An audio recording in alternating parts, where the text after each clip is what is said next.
Bien, ¿cómo les va? Es el lunes 16 de mayo de 2022. Estamos en nuestro podcast electoral en un día muy agitado. Estamos, como siempre, con Pepe Out y con Darío Paya.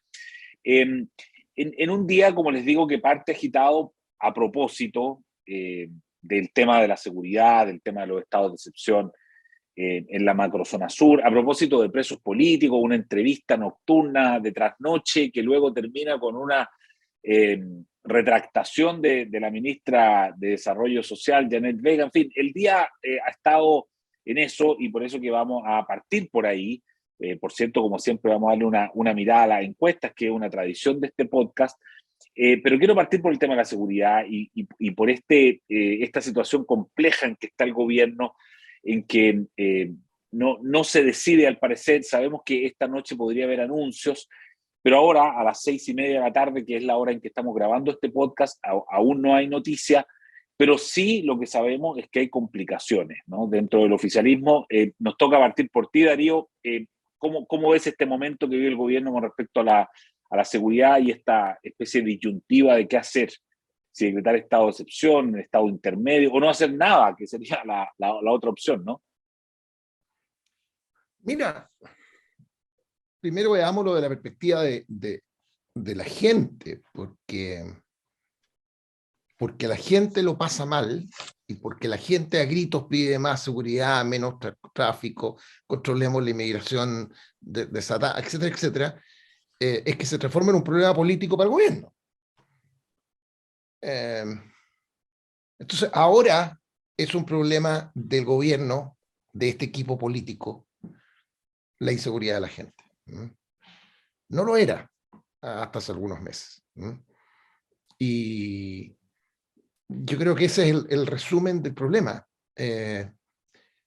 Creo que además es abundantemente evidente que la dificultad que hay de esta manera parte porque hay mucha gente en el equipo de gobierno que efectivamente cree en las cuestiones que algunos otros hoy día dicen, cuando éramos oposición las hicimos a lo mejor irresponsablemente, por conveniencia política. Pero la frecuencia con que se le salen expresiones contrarias a la línea oficial a personas muy relevantes del gobierno te da a entender que hay una cuestión bien de fondo. Entonces, eso es lo primero. Aquí hay un problema de la gente que ahora se transforma en un problema político para el gobierno. Y ese diálogo dentro, con el tono de respeto que estoy seguro que se usa en esas conversaciones, pero en que al final el presidente dice algo, suponemos, y le contestan, pero presidente, usted está diciendo lo mismo que decía el presidente Piñera. Y mi posición es la misma que usted tenía hace 5 meses atrás, 6 meses atrás. Ese es el nudo. Yo me atrevería a decir, y con esto termino, Eduardo, que el problema que tiene Chile, en primer lugar, es tan profundo y la separación entre el sentido común y la línea política que el propio presidente Boric caminó cuando estaba en la oposición, de oponerse a normas para terminar con el robo de madera, la identidad rica, proteger la infraestructura crítica, etcétera, etcétera. Ese divorcio es tan profundo que para salir de esta encrucijada hoy día, no, el gobierno, creo yo, y es lo más fácil decirlo, digamos, pero esto no es una cuestión de matices, de correcciones chiquititas. Yo creo que aquí o el presidente da una señal a su gobierno, a su gabinete, a sus partidarios, de que hay que hacer un giro profundo o este va a ser un problema permanente, en que lo que aparentemente creen muchos y lo que han dicho en el pasado va a estar todos los días generándoles un divorcio con el sentido común de los chilenos. Pepe, ¿cómo lo ves? Sí, mira, la tensión en torno a, comillas, la presencia de militares en el resguardo de la seguridad de la Araucanía y el debate sobre si existen o no existen presos políticos, revela que Primero que persiste naturalmente un cierto sentido común de apruebo de dignidad y lo que está en torno al gobierno de Boric, a pesar de que hubo un cambio de línea oficial, porque si no hubiera habido cambio de línea y existieran presos políticos, el presidente estaría en la obligación de decretar un indulto a los presos políticos. De hecho, tiene la posibilidad técnica y jurídica de hacerlo.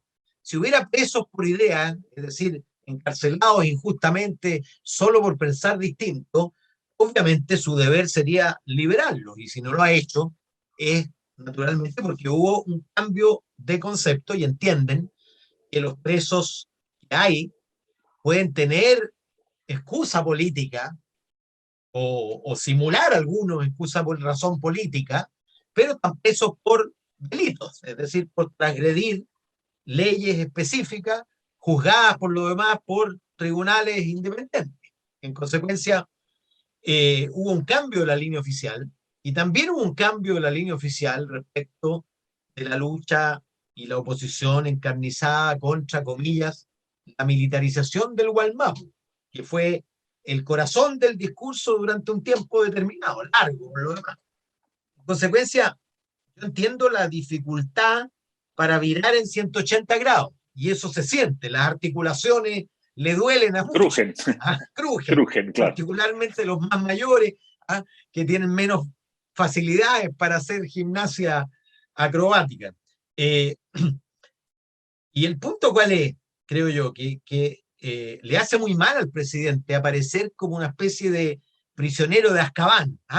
Está ahí encarcelado, rodeado por los suyos, imposibilitado de tomar la decisión que por lo demás comprometió con los trabajadores para terminar con una movilización.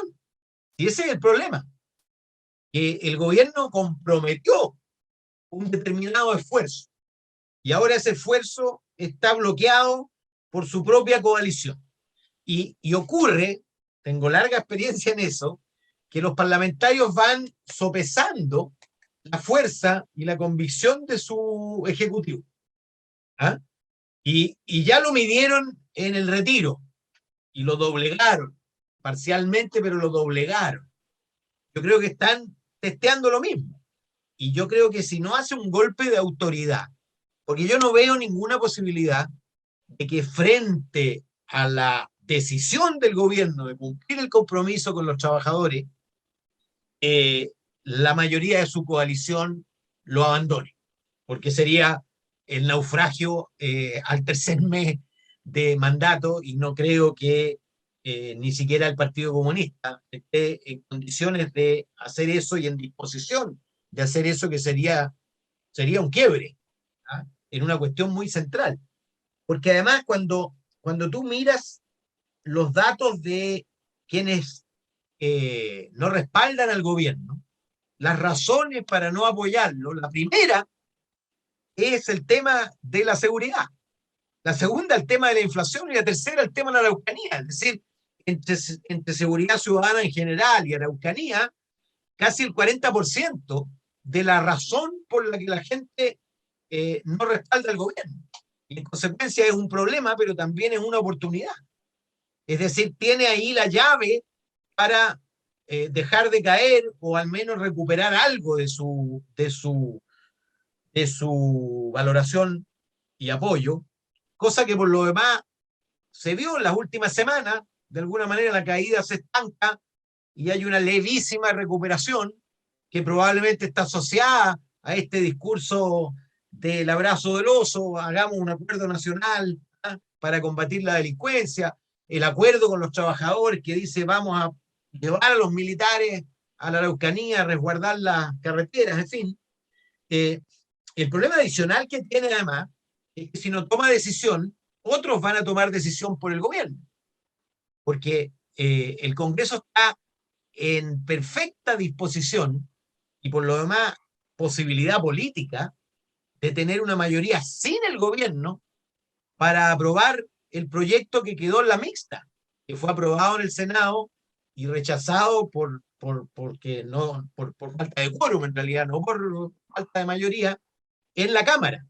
Y en En la consecuencia, infraestructura crítica. exactamente, bastaría que es bastante más amplio que el de los estados intermedios, porque incluye hospitales, incluye otros espacios de infraestructura crítica, como las cuestiones de la energía, etcétera, que a mi juicio es más completo y sería más conveniente, y el gobierno no lo hace simplemente para no mostrar de manera tan evidente que ahora sí va a aprobar aquello que rechazó. ¿Ah? Y al presentar otra cosa va a decir, no, pero esto es otra cosa distinta que infraestructura crítica. Entonces, es un verdadero zapato chino, porque, como tú decías antes de empezar el programa, si no se aprueba esto, ¿ah? Va a verse obligado entonces a decretar estado de excepción. Si decreta estado de excepción, porque el gobierno puede hacerlo sin consultar a la Cámara, eso dura solo 15 días. Y por lo tanto prolonga la agonía, porque traslada hacia 15 días más, ¿votarán o no votarán para la prolongación del estado de excepción constitucional? Lo que significa,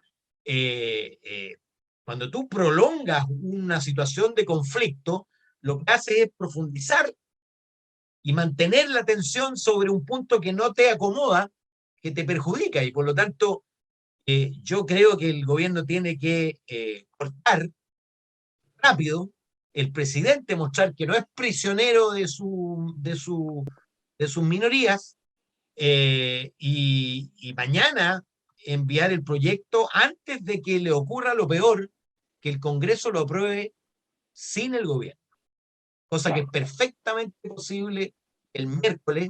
Matías Walker ya lo anunció, ponga en votación lo que fue rechazado en la Cámara con su voto a favor, por lo demás, con el mío también, entre paréntesis, ¿ah?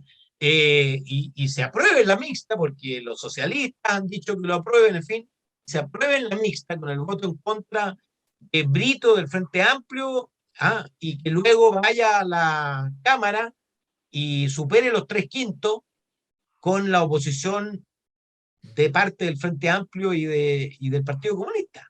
¿Ah? Claro, y ahí Todo volvemos a una especie de eso, parlamentarismo de facto, claro.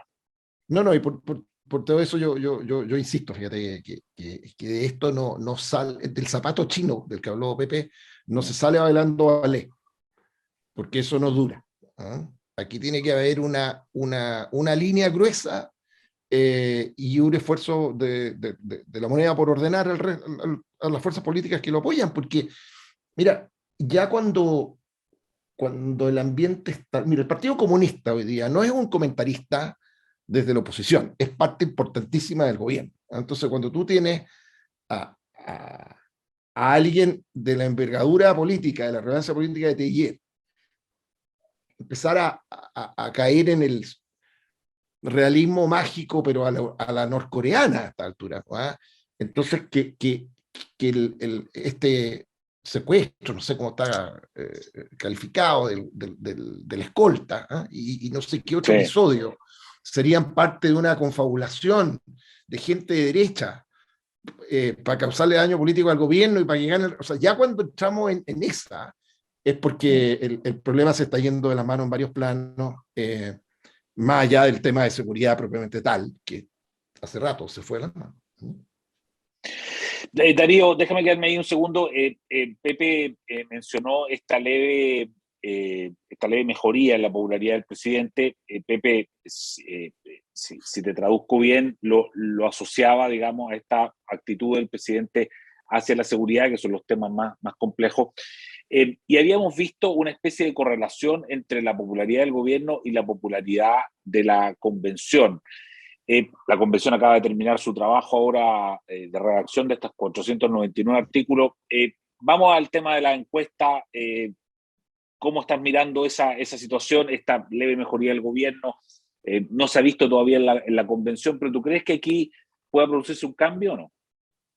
O sea, lo primero que yo debería decir, dado que mi comentario de la semana pasada fue que cuando después de muchas semanas te aparece algo distinto, pero dentro del margen de error, hay que esperar una semana para saber si es de verdad o puede que haya sido verdad los 3 puntos de la semana pasada. Digamos. Esta semana se mueve un punto más, creo, en la misma dirección. De manera que uno puede suponer que efectivamente se ha registrado un freno. Lo mismo que te lleva a frenar la caída significa en otras personas salir de la indiferencia y pasar a la aprobación. Siempre en un contexto de márgenes muy mezquinos de aprobación por un presidente que lleva tan poco tiempo en el cargo. Segundo, no sé si será la razón, pero yo aquí he dicho muchas veces, dije reiteradas veces, que en materias como la delincuencia y otros problemas, el problema del gobierno es que no hacía nada, no proponía nada, no constaba que realmente estuviera preocupado el tema, porque la gente no lo escuchaba hablar siquiera. Bueno, en medio de todo estos enredos y que se ponen de acuerdo, en fin, pero aunque lo que llega a los noticiarios y a la noticia de la gente es el conflicto y el enredo y la falta de claridad política, bueno, al menos asociado a un tema relevante para las personas, y eso puede ser una explicación para cierto repunte. Ahora, respecto de la correlación entre la constituyente y el gobierno, en la medida que se acerque el plebiscito respecto del proyecto de constitución, yo creo que a ver, de que la correlación va a existir, sí, de que cualquiera de las dos muy impopulares son una mochila para el otro, también, pero empieza a haber respecto de la constitución, va a empezar a haber una mirada un poquito más aguda en algunos sectores, no en toda la gente ni mucho menos, respecto del proyecto mismo. En particular, creo yo que hay mucha gente que votó a prueba, que está profundamente desilusionada de lo hecho por la constituyente, no solo por cómo se han comportado algunos y más de un espectáculo que está además, no solo por lo mal que les puede haber quedado de una perspectiva técnica, no solo por muchas de las normas y cuestiones que pueden resultar siendo, yo creo que si se aprobaran, muy dañinas para la gente, pero una cuestión mucho más básica y profunda. Hay un porcentaje importantísimo de gente que votó a prueba que siente que la convención simplemente se apartó de lo que se les pidió originalmente. Hicieron otra cosa. Se dedicaron a otra cuestión. Bueno, yo creo que todo este conjunto de temas va a ser objeto de una mirada más directa, más propia por parte de un porcentaje de la población, de manera que no me extrañaría que hacia adelante se produzca un cierto desacople relativo, digamos, en esta dinámica de que gobierno y constituyentes suban y bajen juntos, porque, en fin, empieza a haber un juicio más directo y certero de mucha gente respecto a la constituyente en sí, del proceso del proyecto de constitución en sí. De acuerdo. Pepe, la cosa de las encuestas, ¿cómo la ves? Sí, mira, lo que hay que preguntarse es si lo que ha ocurrido, lo que aparece en CADEM, que después de 6 semanas distanciándose el rechazo, ampliándose la distancia entre el rechazo y el apruebo, vuelve a estrecharse. Baja de 13 puntos de diferencia a 8 puntos de diferencia de una semana a otra. Como bien decía Darío la semana pasada, las encuestas semanales hay que analizarlas mirando varias semanas y no solo una. Entonces, la pregunta es si constituye o no constituye un punto de inflexión. Yo era de la tesis, no sé si lo dije aquí o no la semana anterior, es que estamos entrando en una fase donde se va a pasar de la evaluación a la convención, porque eso es el rechazo hoy día, el rechazo a la convención, claro. al circo, según al John llamado Snow, circo, claro, el circo. Según su secretario, en fin, a todo el conjunto de desaguisados y de propuestas, etcétera, que transmitieron, y de estilos que transmitió la convención, a una discusión sobre un texto. Sobre un texto, si beneficia o perjudica a Chile, si es mejor o peor que reiniciar el trabajo de una nueva constitución. Y entonces yo preveo que las encuestas se van a estrechar, ¿ah? Y que el resultado va a ser de todas maneras estrecho. No preveo que este aumento de los meses previos del rechazo se consolide en favor de una distancia muy considerable. Creo que va a haber un acortamiento de la distancia y vamos a enfrentar una elección con verdadera incertidumbre, creo yo. A eso apostaría. Ahora, depende, en alguna medida importante, de cómo le va yendo al gobierno de aquí a septiembre. Porque si el gobierno efectivamente se recupera, es muy probable que eso tire el apruebo hacia arriba.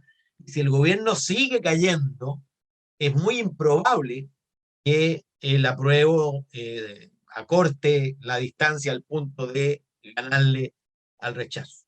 Creo sí que va a ser clave la transversalidad de una y otra campaña.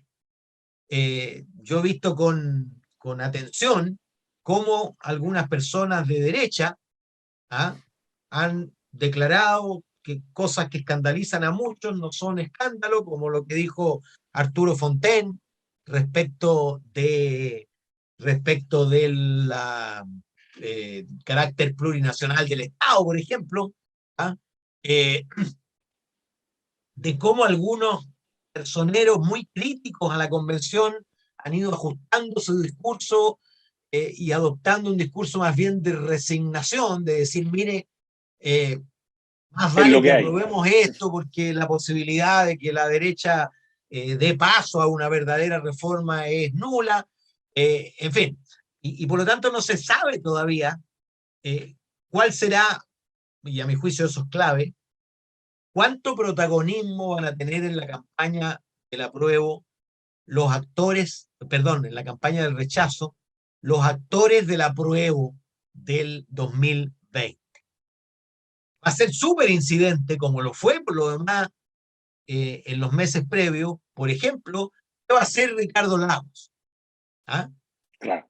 Y personeros como eso, es decir, ¿qué va a hacer el espacio ese de centroizquierda razonable, que naturalmente se ha dividido en este... Hay algunos que han dicho cualquier cosa es mejor, otros han dicho no, esperemos el texto para ver, y yo creo que la estrechez del resultado y el desbalance en una u otra dirección va a depender de manera muy determinante, fíjate, del posicionamiento que tome el entramado de voces de centro izquierda y de centro en este debate. Y para eso es muy determinante también la claridad y consistencia del compromiso de la derecha a reformar al camino de nueva constitución, aún ganando el rechazo. El rechazo, claramente. Claro, porque... Sí, sí, no, dele nomás. Nos queda un minutito, pero termina nomás. Sí.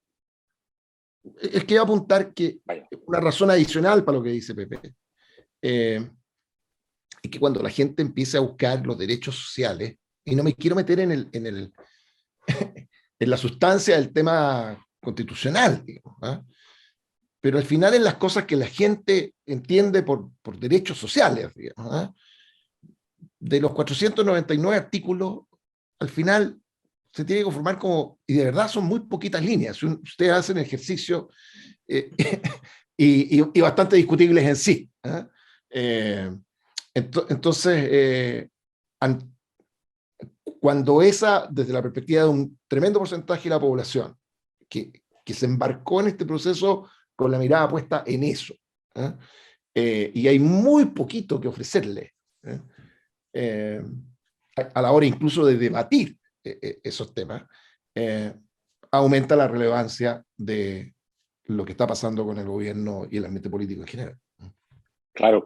Oye, le propongo que la próxima semana nos metamos un poquito, porque nos comió un poco el programa el tema de la seguridad, que obviamente es hoy día, ¿no? Lo más urgente para las personas, pero la próxima semana los invito a que nos metamos un poquito en el texto, en los 499 artículos, en fin, le demos una buena vuelta. Yo creo que es una buena idea hacerlo, ¿no? Metámonos desde el punto de vista de la incidencia que pueden tener electoralmente cada uno de ellos. Claro.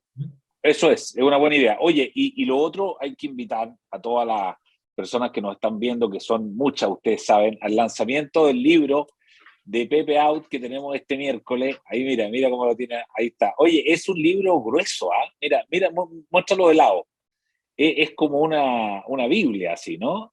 Así es que todo invitado. Está con letra legible por adultos mayores. ¿Ah? Para nosotros, para los mayores de 50. Es para competirle al texto de la constituyente. Exactamente. No, anda por ahí. El doble, son 160 las constituyentes. Esto tiene 3 novelas. ¿Ah? No se puede ser menos. Oye, así que nada, pues todo invitado el día miércoles al lanzamiento también por nuestro canal de YouTube, desde luego, y el próximo lunes nos reencontramos Pepe y Darío. Así que muchas gracias. Miércoles a las 18 horas. A las 18 horas del miércoles, así es. Buena semana. Chao. Haz que estos contenidos lleguen más lejos haciéndote miembro de la Red Libero. Te invito a suscribirte aquí a nuestro canal de YouTube. Vas a estar al día con nuestros mejores contenidos y no los vas a encontrar en ninguna otra parte.